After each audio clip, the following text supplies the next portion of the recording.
எத்தனை முறை பார்த்தாலும் சலிக்கவே சலிக்காது. அப்பேற்பட்ட ஒரு படம் தான் இது.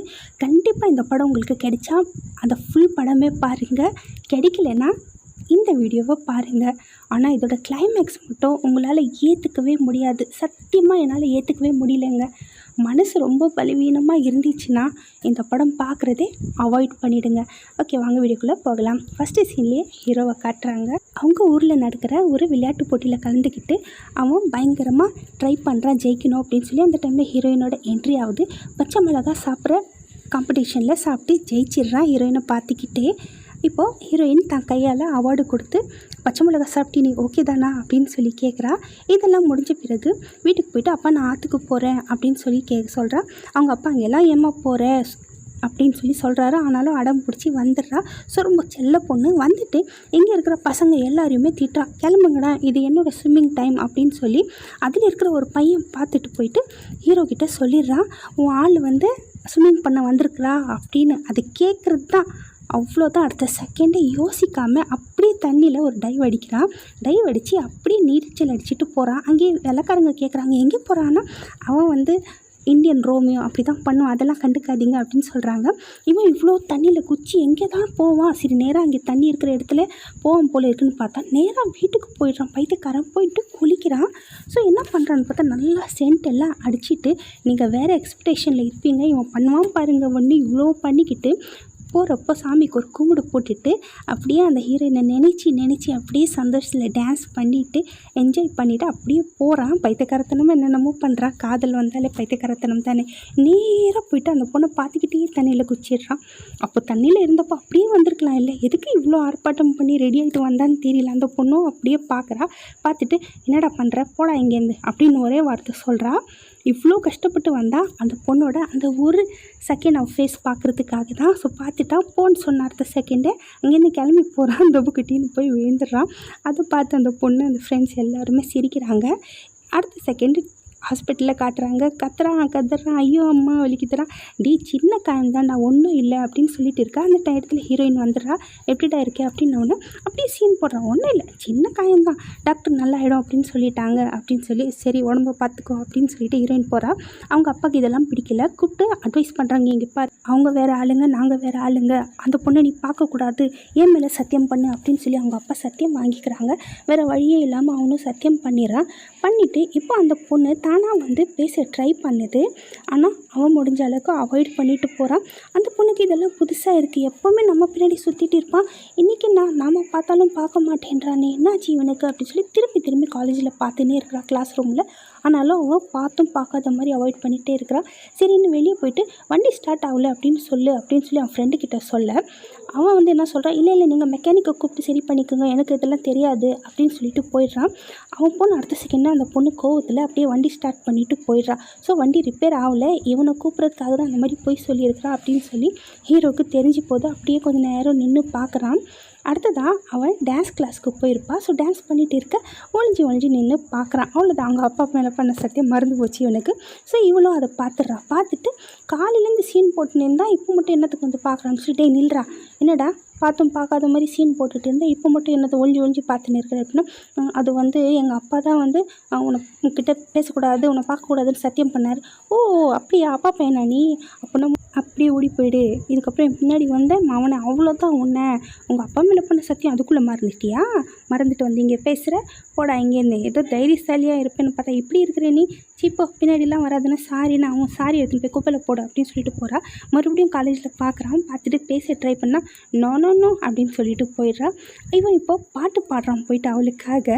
எல்லோரும் சிரிக்கிறாங்க. அப்போ ஹீரோயின் வாய முடுறா, இங்கே பாடுறதுலாம் சீனு கிடையாது, என் ஃப்ரெண்ட்ஸ் எல்லாம் நீ வேஸ்ட்டு பீஸ் அப்படின்றாங்க, தைரியம் இருந்தால் காலேஜில் வந்து பாட்டு பாடு, அதுவும் இங்கிலீஷில் பாடு அப்படின்னு சொன்னோடனே நைட்டுக்கு வீட்டுக்கு வந்துடுறான். என்னடா பெரிய ஆளாக தான் இருக்கிறேன், நீ இவ்வளோ தைரியமாக என் வீட்டுக்கே வந்திருக்கிறேன்னா, ஆமாம் நாளைக்கு என்ன பாட்டு பாடணுன்னு நான் முடிவு பண்ணிட்டேன், அதை சொல்லிட்டு போகலான்னு தான் வந்தேன்.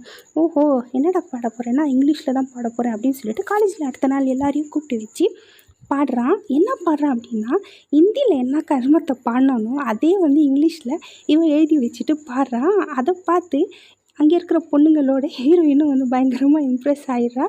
ஸோ இன்னும் பரவாயில்லையே நம்ம ஆள் இவ்வளோ தைரியசாலியாக இருக்கிறானே அப்படி. ஏன்னா இந்த பொண்ணு ரொம்ப தைரியசாலி. இப்போது அவங்க வந்து ரெஸ்டாரண்ட் வச்சுருக்காங்க. அங்கே போயிட்டு பேசிவிட்டு அப்படியே நைஸாக இவளோட அரைக்குறை ஃபோன் நம்பர் கொடுத்துட்டு போக, அவனும் பின்னாடி வரான். ஓடி வந்து அவனோட ஃபுல் நம்பர் வந்து கொடுத்துட்றான். எனக்கு ஃபோன் பண்ணு அப்படின்னு சொல்லிட்டு நைட் எல்லாம் ஃபோன் வச்சுட்டு வெயிட் பண்ணுறான். பண்ணுவானே விடிஞ்சே போச்சு, பண்ணவே இல்லை. காலையில் ஃபோன் வந்தோடனே அவன் ஃப்ரெண்டு கொடுக்காம டான்ஸ் பண்ணுறா. சந்தோஷம், சரி நானும் பண்ணுறேன்டா, டே ஃபோன் கொடுறா ப்ளீஸ்டா அப்படின்னு ஃபோன் வாங்குறேன். ஃபோன் கட் ஆகிடுச்சு. நல்லா காண்டா அழுது அவனுக்கு. டேய் அப்போவே கொடுத்துருக்கலாம் இல்லை போடா அப்படின்னு சொல்லி கொஞ்சம் தூரம் போகிறான். விசிறடிச்சிட்டு மறுபடியும் ஃபோன் வருது. ஹீரோயின் கேட்குறா, ஏன் ஃபஸ்ட்டு பண்ண கால் அட்டன் பண்ண மாட்டியானா? இல்லை அது கட் ஆகிடுச்சு, நீயே நைட்டெல்லாம் பண்ணலை, எனக்கு தூக்கம் வந்துச்சு, நான் தூங்கிட்டேன் அப்படின்னு சொல்லி இங்கேருந்து இவங்களோட அழகான லவ் ஸ்டோரி வந்து ஸ்டார்ட் ஆகிடுது. அவள் எங்கெங்கே போகிறாளோ அங்கெல்லாம் அவன் போய் பார்க்குறது, 2 பேரும் மீட் பண்ணிக்கிறது, இவ்வளோ அழகான ஒரு லவ் ஸ்டோரி எங்களது போயின்னு இருக்குது. அப்படியே அந்த டைமில் திடீர்னு இவனுக்கு என் மண்டக்கோளாறு என்ன ஆகுதுன்னு தெரியல. உனக்காக நான் வந்து ஒரு அழகான வீடு கட்டுவேன் அப்படின்னு சொல்கிறான். பெரிய வீடு இருக்குல்லையே, அதை விட பெரிய வீடாக கட்டுவேன்னா எனக்கு அதெல்லாம் தேவையில்லை, எனக்கு வந்து நம்ம வீடு வேணும், நீ நான் மட்டும் இருக்கணும் அங்கே அப்படின்னு சொல்லி ரொம்ப அழகாக அவளும் பேசுகிறா. பேசிட்டே இருக்க டக்குன்னு இவன் என்ன சொல்கிறான்னா, சரி எனக்கு ஒரு முத்தம் கொடுக்குறியா அப்படின்னு சொல்லி கேட்க, அவன் இல்லை அவ்வளோதானே எடுத்துக்கோ அப்படின்னு சொல்ல, அவனும் நிஜமாவா அப்படின்னு சொல்லி சந்தோஷமாக கிட்ட வரும்போது அப்படியே வீட்டுக்கு வந்து எடுத்துக்கோடா. என்னது வீட்டுக்கா? ஆமாம், நீ தான் பெரிய தைரியசாலி இல்லை, வீட்டுக்கு வா, நான் உனக்கு தரேன்னா இங்கே பாரு, அப்புறமா நான் வந்துடுவேன், அவனுக்கு வேறு வழியே இல்லை, கொடுத்தே ஆகணும் அப்படின்னு சொல்கிறான். வாண்டா, நாளைக்கு எங்கள் அப்பாவோட பர்த்டே பார்ட்டி, அங்கே வா, நான் உனக்கு கொடுக்குறேன் அப்படின்னு சொல்லிட்டு போயிடுறான். அதே மாதிரி பார்ட்டி கொண்டாடிட்டு இருக்கிறாங்க. இவனும் அந்த இடத்துக்கு வந்துடுறான். அந்த பொண்ணு பார்த்துட்டு கொஞ்ச நேரம் பார்ட்டி என்ஜாய் பண்ணுறாங்க. அதுக்கப்புறம் அப்படியே அவன் நைஸாக பின்பக்கமாக போகிறான். இவனும் பார்த்துட்டு சிக்னல் கிடச்சிச்சின்னு சொல்லி இவனும் பின்னாடியே போக, அங்கே வேலை செய்கிற ஒருத்தன் பார்த்துடுறான். அந்த பையன் சொன்ன மாதிரி வந்துட்டான் இல்லையா, அதனால இந்த பொண்ணு தன்னோட வாக்கு காப்பாற்றுறதுக்காக ட்ரை பண்ணுறான். அந்த டைமில் கரெக்டாக ஆளுங்க வந்து அந்த பையனை இழுத்துக்கிறாங்க. இந்த சைடு பார்த்தா அவங்க அப்பா பிடிச்சி அந்த பொண்ணை இழுக்கிறாங்க.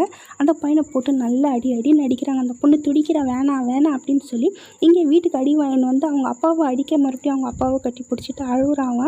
அடுத்த நாள் போயிட்டு கேட்குறாங்க, எங்கே அவள் அப்படின்னா, ஹீரோயினை வந்து வீட்டிலே வச்சுருக்குறாங்க, அனுப்ப மாட்டேன்றாங்க வெளியே அப்படின்னு சொல்லிடுறா ஹீரோயினோட ஃப்ரெண்டு. அதுக்கப்புறம் அவனை வந்து போலீஸ்காரங்க திடீர்னு வந்து பிடிச்சிட்டு போக, ஹீரோயினோட ஃப்ரெண்ட் போய் எல்லாமே அதை சொல்லிடுறான். அவனை கொல்றதுக்காக பார்க்குறாங்க அவங்க அப்பா அப்படின்னு சொல்லி ஓடி போயிட்டு, அப்பா விட்டுடுங்கப்பா, ஊரை விட்டு போயிடுவான்ப்பா, அவனை விட்டுடுங்கப்பா. நான் கெஞ்சி தான் கேட்கவே இல்லை. அங்கே அப்படியே போலீஸ்கிட்ட இந்த துப்பாக்கி எடுத்து அம்மையில வச்சுக்கிறான். ஏதாவது பண்ணிங்கன்னா நான் செத்துடுவேன் அப்படின்னு சொல்லி வேணான்னா அப்படியே அந்த பையனை கை பிடிச்சி இழுத்துட்டு இவ ஹீரோ மாதிரி அப்படியே அந்த பையனை அங்கேருந்து காப்பாற்றி கூடவே ஃப்ரெண்ட்ஸும் பின்னாடி ஓடிடுறாங்க. நிறைய ஓடுறாங்க. ஒரு இடத்துல தான் குழந்த மாதிரி பார்த்துக்கிறான் அந்த பொண்ணு. அப்புறம் விடிஞ்சு போகுது. நைட்டெல்லாம் ஒரு இடத்துல ஸ்டே பண்ணுறாங்க. சரி விடிஞ்சிச்சு அப்படின்னு சொல்லி போனால் மறுபடியும் போலீஸ்காரங்க தோத்துறாங்க. இப்போ வேறு வழியே இல்லை அவங்களுக்கு. அப்படியே ஓடுற ட்ரெயினில் ஏறிட்டு அவங்க 2 பேர் ஃபைனலாக மும்பைக்கு போய் சேர்ந்துடுறாங்க. இப்போது அவங்க 2 பேருக்கு என்ன பண்ணோன்னே தெரியல. சரி தண்ணி குடிக்கலாம்னு சொல்லி அந்த பையன் போயிட்டு தண்ணி குடிக்கிறான் ஹீரோ. இந்த பொண்ணு கேட்குறா, கொடுத்தா அந்த தண்ணி குடிக்கிறதுக்கே அவளுக்கு ஒரு மாதிரியாக இருக்குது. குடித்த உடனே அவளுக்கு ஒரு மாதிரி ஆகிடுது. சரி தண்ணி வாங்கி கொடுக்கலாம் அப்படின்னு சொல்லி கடைக்கு போயிட்டு பாட்டில் கேட்குறான். 20 ரூபா அப்படின்னோடனே என்கிட்ட காசு இல்லை அப்படின்னோடனே அந்த பாட்டில் எடுத்து வச்சுட்டு வேறு ஏதோ பாட்டில் கொடுத்துட்டு போடா அப்படின்னு சொல்லி அவன் துரத்தி விட்டுறான் கடைக்காரன்.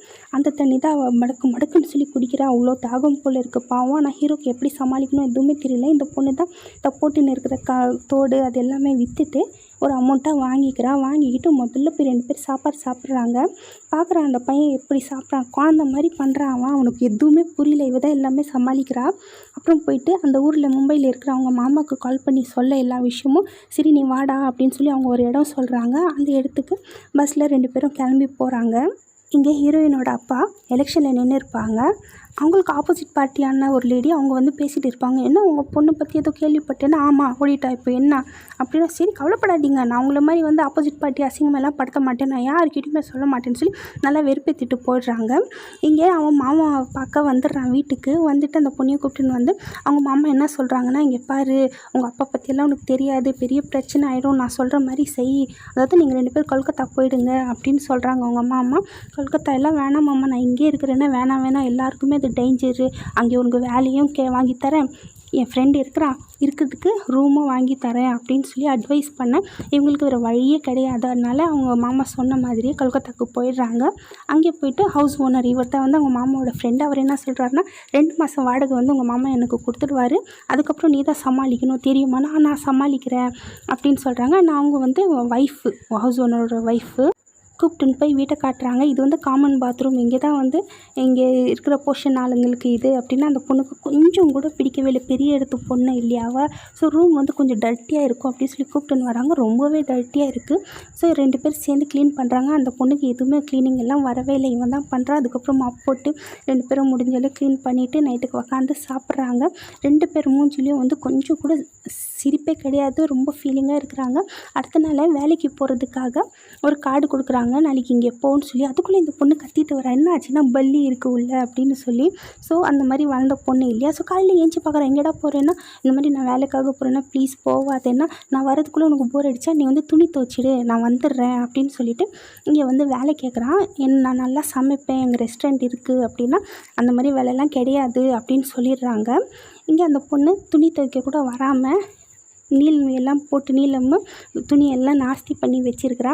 அவள் ஃபீல் பண்ணுறா, இதுக்கப்புறம் எதுவுமே சரியாகாதுன்னா நீ கவலைப்படாத, எல்லாமே நான் சரி பண்ணுறேன் அப்படின்னு சொல்லி அவன் சொல்கிறான். அவனுக்கு இப்போதைக்கு ஒரு வேட்டர் வேலை தான் கிடச்சிருக்கு. அந்த பொண்ணுக்கு ஃபுல்லாக அவங்க அம்மா நினைப்பு தான் இருக்குது. அவங்க அம்மாவுக்கு கால் பண்ணி அவள் வாய்ஸ் மட்டும் கேட்குறா. இப்போ சொல்கிறான், என் ஊருக்கு நான் போகிறேன், நான் அமுச்சிடு ப்ளீஸ் ப்ளீஸ்ன்னு. அவன் பிடிச்சி எனக்கு கத்துறான், இப்போ எதுவுமே பண்ண முடியாது புரிஞ்சிக்கோன்னு சொல்லி அவனை பிடிச்சிட்டு அழுறா. ஹீரோ அட்வைஸ் கொடுக்குறான், இங்கே பாரு நீயும் ஒரு வேலைக்கு போ, அப்போ தான் நமக்கு பிரச்சனையும் சால்வ் ஆகும், உனக்கும் வந்து டைம் பாஸ் ஆகும்னா. நான் இங்கே டைம் பாஸ் பண்ணலாம் வரல, நான் எந்த வேலைக்கும் போக மாட்டேன்னு சொல்லிட்டு போயிடுறேன். இவனும் வந்து அவனுக்கு கிடைச்ச வேலை வேட்ரு வேலையெல்லாம் பண்ணிவிட்டு பாவம் அட்ஜஸ்ட் பண்ணிகிட்டு இருக்கிறான். இப்போ பொண்ணுக்கும் வேறு வழி இல்லாமல் அவளுக்கும் பேங்க்கில் வந்து அந்த ஹவுஸ் ஓனர் அம்மா வேலை வாங்கி தராங்க. இங்கே ஹீரோவோட அப்பாவை கூப்பிட்டு மிரட்டுறாங்க, உங்கள் பையன் எங்கேன்னு சொல்லி. அவங்க தெரியாது அப்படின்றாங்க. இப்போது அட்வான்ஸ் வாங்கிக்கிட்டு 2 ஃபோன் வாங்குறா ஹீரோயினுக்கு ஒன்று அவனுக்கு ஒன்றுன்னு சொல்லி. ஸோ கொடுக்கலான்னு சொல்லி ஆஃபீஸ்க்கு வரான். அவன் வந்து வேலை செஞ்சுட்டு இருக்கா, பாஸ் கூட வந்து நின்றுட்டு இருக்கா. ஒரு பாஸ் வந்து ஏதோ சாப்பிட்றது ஆஃபர் பண்ண, அவளும் சரி வேணாம்னு சொல்லி மறுபடியும் எடுத்து சாப்பிட்றா. அதை அவன் ஹீரோ பார்த்துட்டு பயங்கரமாக ஜெலஸ் ஆகிட்டு அங்கேருந்து போயிடுறான். அவங்க அப்பாவுக்கு கால் பண்ணி பேச அவங்க அப்பா என்ன சொல்கிறாங்க, இன்னொரு வாட்டி கால் பண்ணாத, அப்புறம் பையன் மாட்டிப்பான்ற பயம் அவருக்கு. அவன் என்ன நினைக்கிறான்னா, என்னடா அப்பா இப்படி சொல்லிட்டாரேன்னு சொல்லி இன்னும் கொஞ்சம் அவனுக்கு கோவம் வந்துடுது. ஹீரோயின் வீட்டுக்கு வந்து கேட்குறான், என்னடா ஆச்சு, ஏன் உம்முன்னு இருக்கிற அப்படின்னா, நான் உன் ஆஃபீஸ்க்கு வந்தேன்னா அப்போ ஏன் வந்து பேசலைன்னா, நீ தான் உன் பாஸ் கூட பிஸியாக இருந்தியேன்னா, நான் மட்டுமாடா இருந்தேன், எல்லாமே தானே இருந்தோம், நீ தயவு செஞ்சு சண்டை போடாத அப்படின்னு பேசிகிட்டே இருக்க. யாரோ கத்துறாங்க, யாருன்னு கீழே போய் பார்த்தா அவங்க 2 ஃப்ரெண்ட்ஸு. இத்தனை நாள் நீங்கள் எங்கே இருந்தீங்கன்னா அவங்களும் வந்து வேறு இடத்துல தான் ஒழிஞ்சிட்டு இருக்கிறாங்களா. பாவம், இவங்களால அவங்க லைஃபும் கெட்டு போச்சு. இப்போ ஹீரோயினோட சண்டை முத்தி போகுது, ரோட்லேயே சண்டை போட ஆரம்பிச்சிடுறாங்க. நீ என்ன அப்படின்னு சொல்லி, இங்கே பாரு நான் கூட வந்ததே தப்புனா நீயும் கூட வரல, என்ன தான் நீ இழுத்துட்டு வந்த அப்படின்னு சொல்லி ஹீரோ வாய் விட்டுறான். சரிடா எல்லாமே நான் தாண்டா தப்பு பண்ணேன் அப்படி இப்படி சண்டை போகிற கோவத்தில் அடிச்சிடுறான். அவள் அழ ஆரம்பிச்சிடுறான், உன்னை நம்பி வந்ததுக்கு எனக்கு இதெல்லாம் தேவைதான்டா, நான் உன்னை லவ் பண்ணது தப்பு, என் ஊரை விட்டு வந்தது தப்பு, நீ ஏன்டா என்னை லவ் பண்ண, ஏன்டா என் பின்னாடி வந்தேன்னு சொல்லி பாவமாக கேட்க அவனுக்கு டக்குன்னு ஒரு மாதிரி ஆகிடுது. என்னடா நம்ம லவ் பண்ண பொண்ணு நம்ம இப்படி பண்ணுறோமே அப்படின்னு சொல்லி சாரி கேட்க வரான். ஆனால் தள்ளி விட்டுட்டு அவள் டாக்ஸியில் ஏறி போயிடுறா. அவன் என்ன பண்ணுறா, டக்குன்னு வீட்டுக்கு ஓடி வரான். வீட்டுக்கு வந்துட்டு அவள் வந்தாளா அப்படின்னு சொல்லி கேட்க, இல்லையே இவன் கூட தானே போனான் அப்படின்னா இவனுக்கு பயம் எடுத்துக்கிச்சு. இப்போ வந்து அவள் ஊருக்கு திரும்பி போயிடுவா அப்படின்னு சொல்லி எல்லா இடத்துலையும் ரயில்வே ஸ்டேஷன் பஸ் ஸ்டாண்ட் சொல்லி எல்லா இடத்துலையும் போய் தேடி பார்க்குறான். ஆனால் இல்லை. சரி ஃபோன் பண்ணி ஹவுஸ் ஓனர் அம்மா கிட்டே சொல்கிறான், அவள் காணோன்னா. அதுக்கப்புறம் அவங்க என்ன சொல்கிறாங்கன்னு தெரியல, அவன் அப்படியே சைலண்ட் ஆகிடுறான். அடுத்த செகண்ட் பார்த்தா அவன் பேங்க்கில் வந்து அந்த பொண்ணு பேசிட்டு வேலை செஞ்சுட்டு இருக்கிறா. ஸோ இப்போ தான் அவனுக்கு நிம்மதியாக ஆச்சு. ஸோ அவள் எங்கேயுமே போல் நேராக வேலைக்கு தான் வந்திருக்கிறா. ஏன்னா இவன் தான் சொல்லியிருப்பான் வேலைக்கு போன்னு சொல்லி, அதுதானே இவன் ஃபாலோ பண்ணிகிட்டு இருக்கிறான். அது புரிஞ்சிக்காமல் கோவப்பட இப்போ எங்கேயும் அவளை எழுந்துடுவோமோன்ற பயம் வந்ததுக்கப்புறம் மறுபடியும் அந்த பழைய லவ் அவங்களுக்குள்ளே வர, இப்போ அவங்க 2 பேர் கல்யாணம் பண்ணிக்கிறாங்க. இதுக்கப்புறம் எந்த பிரச்சனையும் வரக்கூடாதுன்னு சொல்லி கல்யாணம் பண்ணிக்கிட்டு அவங்க லைஃப் சந்தோஷமாக ஸ்டார்ட் பண்ணுறாங்க. இத்தனை நாள் அந்த பொண்ணு ரொம்ப உம்முன்னு இருந்து வீட்டுக்கு போகணுன்னு ஆசைப்பட்டா, இப்போ அட்ஜஸ்ட் பண்ண ஆரம்பிச்சிட்டா. இவனுக்கும் நல்ல இடத்துல அதே வெட்டர் வேலை கிடச்சிச்சு, அதாவது பெரிய ஹோட்டலில். ஸோ நிறையா சம்பாதிப்பான். இங்கே இருக்கிறவங்க தான் என்னோடய லைஃப்ன்ற மாதிரி அந்த பொண்ணும் பக்காவாக அட்ஜஸ்ட் பண்ணிக்கிட்டா. ஸோ ரொம்ப டைம் ஆகிடுச்சு, குழந்தையும் பிறந்துடுச்சு. ஸோ எல்லா ஹஸ்பண்ட் ஒய்ஃப் எந்த மாதிரியான ஒரு அழகான லைஃப் ஆசைப்படுவாங்களோ அந்த மாதிரியான ஒரு லைஃப் இவங்க 2 பேருக்கும் கிடைச்சிட ரொம்ப நிம்மதியாக வாழ்ந்துட்டு இருக்கிறாங்க. இப்போ அவங்க ஊரில் காட்டுறாங்க, அவங்க அப்பா வந்து எலெக்ஷன் தோத்துட்டாரு. அந்த லேடி வந்து ரொம்ப கிண்டல் பண்ணிகிட்டு இருக்கிறாங்க, ஆப்போசிட் பார்ட்டி இவங்க தோத்துட்டாங்கன்னு சொல்லி. அவர் மூஞ்சி தொங்க வச்சுக்கிட்டு அப்படியே ஃபீலிங்லேயே இருக்கிறாரு.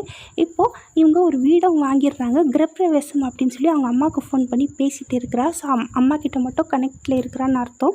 ஸோ பேசிகிட்டே இருக்கிறப்போ இந்த பாட்டிக்கிட்ட பேசுன்னு குழந்தைகிட்ட ஃபோன் கொடுக்க, கொஞ்சம் நேரம் கழித்து அவங்க புருஷன் வந்து ஃபோன் வாங்கிக்கிறாங்க. அம்மா அப்படின்ன உடனே அம்மா இல்லை அப்பா அப்படின்ன உடனே அந்த பொண்ணு அப்படியே சைலண்ட் ஆகிடுறா, பயந்துடுறா. குழந்தையோட பேர் என்ன அப்படின்னு சொல்லி கேட்க, ஆதித்யா அப்படின்னு சொல்ல, சரிம்மா நல்லா இருமா நல்லபடியாக இருங்க அப்படின்னு சொல்லிட்டு ஃபோன் வச்சிடுறாரு. அந்த பொண்ணுக்கு நம்பவே முடியல. அப்பா நல்லபடியாக நம்மக்கிட்ட பேசினாரா அப்படின்னு சொல்லி இன்றைக்கி கிரகப்பிரவேசம், அதாவது நாளைக்கு கிரகப்பிரவேசம் இல்லையா. ஸோ அந்த பையன்கிட்ட கூட பேசின்னு இருக்கிறான். வரும்போது இது வாங்கினுவா அது வாங்கினுவா அப்படின்னு சொல்லி. ஸோ அவனும் சரி அப்படின்னு சொல்கிறான். ஸோ வீட்டுக்கு வந்து கிரகப்பிரவேசம் நாள் வந்துச்சு. ஸோ ஆளுங்க வந்துட்டாங்க, பெல் அடிக்கிறாங்கன்னு ஓடி போய் கதவு திறக்கிறான். ஷாக் ஆகிடுறா. பார்த்தா அவங்க அண்ணங்காரன், அவங்க ஃபேமிலி ஆளுங்க நிறைய பேர் வந்திருக்கிறாங்க. கிஃப்ட் அதெல்லாம் வாங்கிட்டு வந்திருக்கிறாங்க. ஸோ எல்லாரையும் உட்கார வைக்கிறா. அம்மா வந்து அம்மா அப்பா வந்து கிஃப்ட் கொடுத்து அனுப்பிச்சிருக்காங்க. என்னென்னு பார்த்தா குழந்தைக்கு ட்ரெஸ்ஸு, புருஷனுக்கு இவளுக்கு எல்லாம் ட்ரெஸ் இருக்குது. அதெல்லாம் பார்த்து ரொம்ப ரொம்ப சந்தோஷப்படுறா. கரெக்டாக ஹீரோ அந்த இடத்துல வந்துடுறான். வந்துட்டு அவனுக்கு ஒன்றுமே புரியல. அப்படியே கொஞ்சம் நேரம் நிற்க உள்ளே போனோடனே அவள் கட்டி பிடிச்சிக்கிறா. ரொம்ப சந்தோஷப்படுறா. என் ஃபேமிலி வந்துடுச்சின்னு சொல்லி. இங்கே பாரு உனக்கு எல்லாம் ட்ரெஸ் எடுத்துன்னு வந்திருக்காங்க, நீ போய் பேசுனா. நான் எல்லாம் போக மாட்டேன். அவங்க மச்சாங்காரங்க தான், பயப்படாத போய் பேசுன்னு சொல்லி அவங்கக்கிட்ட டீ கொடுத்து அனுப்ப எல்லாேருக்கும் போய் டீ கொடுக்குறான். அவங்களும் நல்லபடியாக டீ எல்லாம் எடுத்துக்கிறாங்க. ஸோ இப்போது குழந்தைய வச்சுட்டு இருக்கிறப்போ இப்போது பூஜை பண்ணணும், ஸ்வீட் வாங்கிட்டு வந்தியானா அந்த மறந்துட்டான் அப்படின்ன உடனே, என்ன நான் ஒரு வேலையை ஒழுங்காக பண்ண மாட்டியா, சரி இரு நானே போய் கீழேருந்து வாங்கின்னு வரேன் அப்படின்னு சொல்ல, ஹீரோ என்ன சொல்கிறேன்னா இரு நானே போய் வாங்கின்னு வரேன்னா, இல்லை பரவாயில்ல இங்கே தானே நான் போய் வாங்கின்னு வரேன்னா நீ போய் தான் ஆகணுமா அப்படின்னு சொல்லி ஹீரோ கேட்க, ஆமான்னு சொல்லிட்டு கொஞ்சம் நேரத்தில் வந்துடுறேன் அப்படின்னு சொல்லி குழந்தைய கொஞ்சிட்டு புருஷனை கொஞ்சிட்டு அவள் போகிறா. போய் ஸ்வீட் கடை போயிட்டு ஸ்வீட் வாங்கிட்டு வந்துகிட்டே இருக்க இப்படி ஒரு காட்சி. அவ்வளோதான், அவளுக்கு ஒன்றுமே புரியல. அப்படியே மேலே பார்க்குறா. பார்த்தா நமக்கு யாருன்னு காட்டல. ஆனால் நாம் தான் புரிஞ்சுக்கணும் இவளோட ஃபேமிலி ஆளுங்க தான் அப்படின்னு சொல்லி. ஏன்னா அவங்க கோவத்தில் தான் இருந்தாங்க, கோவத்தில் தான் இருக்கிறாங்க, அவங்கள மன்னிக்க மாட்டாங்க. அதை பார்த்துட்டு அப்படியே கத்துறா. கீழே பார்த்தா தான் கண்ணுக்கு முன்னாடி புருஷனும் குழந்தையும் இறந்து கிடக்குறாங்க. 5 நிமிஷத்துக்கு முன்னாடி பர்ஃபெக்டாக இருந்த லைஃப் இப்போ எல்லாமே முடிஞ்சு போச்சு. இந்த கிளைமேக்ஸ் பற்றி நீங்கள் என்ன நினைக்கிறீங்கன்னு மறக்காமல் கமெண்ட்டில் சொல்லுங்கள். வீடியோ பிடிச்சிருந்தா லைக்